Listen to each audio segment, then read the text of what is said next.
Hey guys, in this video, I will show you how to fix the item that this shortcut refers to has been changed or moved error. Alright, let's begin. First, if you're getting this error when clicking a shortcut, the shortcut is likely broken. To fix it, start by deleting the shortcut. Right-click on it and select Delete. Then, go to your recycle bin, right-click on it and choose Empty Recycle Bin. Confirm the action by clicking Yes. Next, we'll recreate the shortcut. Right-click anywhere on your desktop, hover over New, and then click on Shortcut. You'll now see a window asking for the location of the item. You can either paste in the full path or click Browse to find it manually. Choose the folder or application you want to create a shortcut for. In this example, we'll select the music application.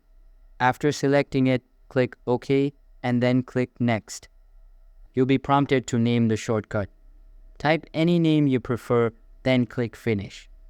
Your new shortcut will appear on your desktop, and it should work without showing the error message. So that's basically how you can fix the item that this shortcut refers to has been changed or moved error. And that's it for this video. If you find this helpful, consider subscribing and giving this a big thumbs up. Thanks.